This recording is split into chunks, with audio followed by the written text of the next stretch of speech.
Nathalie, c'est vrai qu'ils ont fière allure dans leur habit de lumière. Alors justement, je voudrais vous faire découvrir ces petites mains des courses landaises, ces femmes qui fabriquent justement ces boléros qui sont ornés de paillettes. Ah, les boléros, c'est ça. Et de perles, effectivement, on appelle ça des boléros. Donc je voudrais vous faire découvrir ce savoir-faire avec Florence, qui est installée à Saint-Madé et qui est la dernière couturière de boléros dans les Landes. Ces boléros étincelants sont l'œuvre de Florence. Ses doigts de fée et son savoir-faire font de cette couturière un personnage à part entière de la course landaise. Pour réaliser ces pièces uniques, il lui faut parfois passer plus de 120 heures. CAP et BEP de couturière en poche, voilà 15 ans que Florence a monté sa petite entreprise.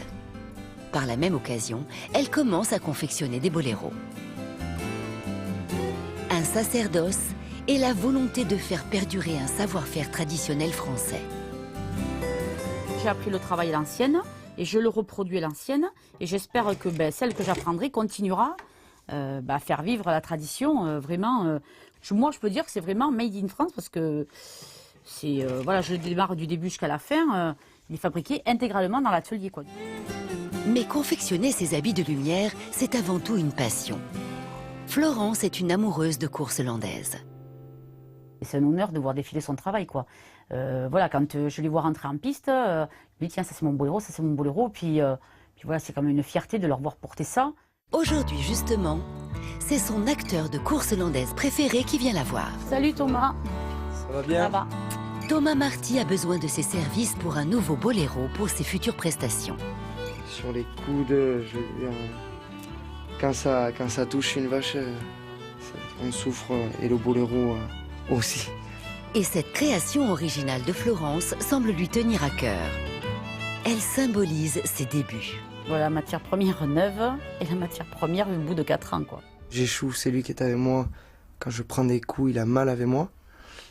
Ben là, pour moi, c'est quelque chose de vivant et qui m'appartient. Et c'est pour ça que je pourrais pas m'en séparer et que je le garderai à vie. Alors, on va faire comme d'habitude, on va prendre les mesures. Prendre les mesures, mais aussi choisir la couleur du velours, l'emplacement des motifs.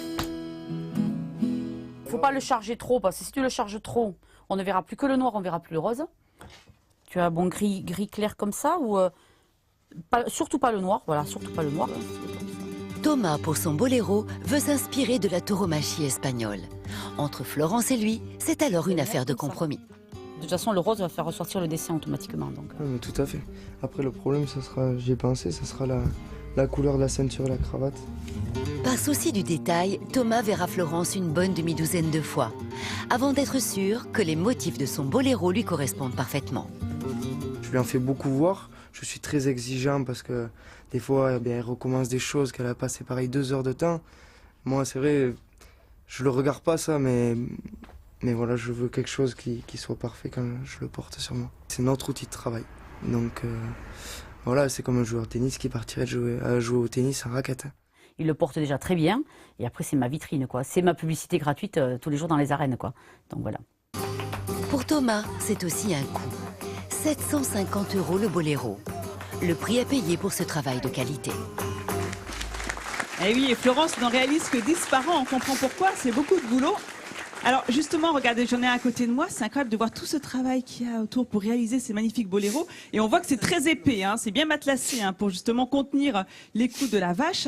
Alors j'ai à côté de moi Guillaume. Guillaume, il porte un gilet. Alors on a vu dans le reportage que justement le sportif va choisir avec la couturière les motifs, les dessins, les couleurs qu'il souhaite donc faire broder. Ah, le gilet, sur c'est son le boléro gilet. à manches courtes, c'est ça? Alors le gilet, c'est pour les sauteurs. D'accord. Et le boléro, c'est pour les écarteurs. Ah, Parce que tu sais, il y a 2 catégories, tu l'as vu dans le reportage juste avant, les sauteurs et les écarteurs. Alors Guillaume, c'est un sauteur puisqu'il porte un gilet. Alors quels sont les motifs que vous avez souhaité broder à vie sur votre gilet? Déjà, les taureaux qui représentent donc ma discipline.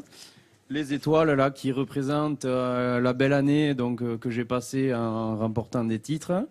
Et surtout, après, c'est dans le dos. Ah, faut qu'il se retourne, Guillaume. Regardez quand même, ça c'est génial. Non, mais c'est avec ce saut qu'il a pu avoir son titre en 2011. Alors, entre-temps, il l'a perdu, mais il l'a récupéré en 2015. C'est de nouveau le champion de France, de catégorie sauteur. Et comment est-ce qu'on reconnaît que c'est un champion de France? Il y a le liseré, certes, bleu, blanc, rouge, et il est le seul à avoir le droit de porter un boléro, un gilet blanc, la couleur blanche, tout le long de toute l'année de son titre.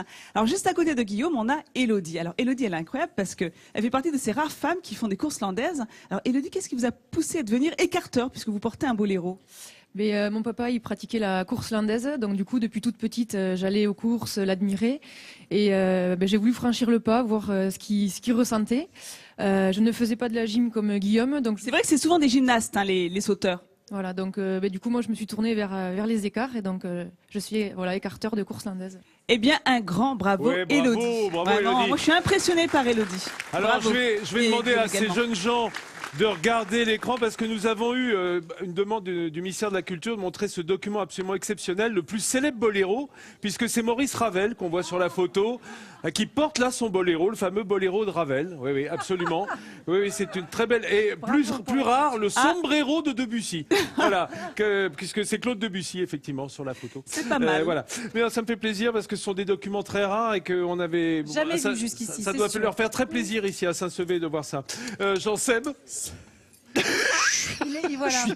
Je trouve ça t'es tragique. consterné? Quoi, le boléro de Ravel, c'était magnifique. On va C'est un prendre un peu document de très rare. hauteur.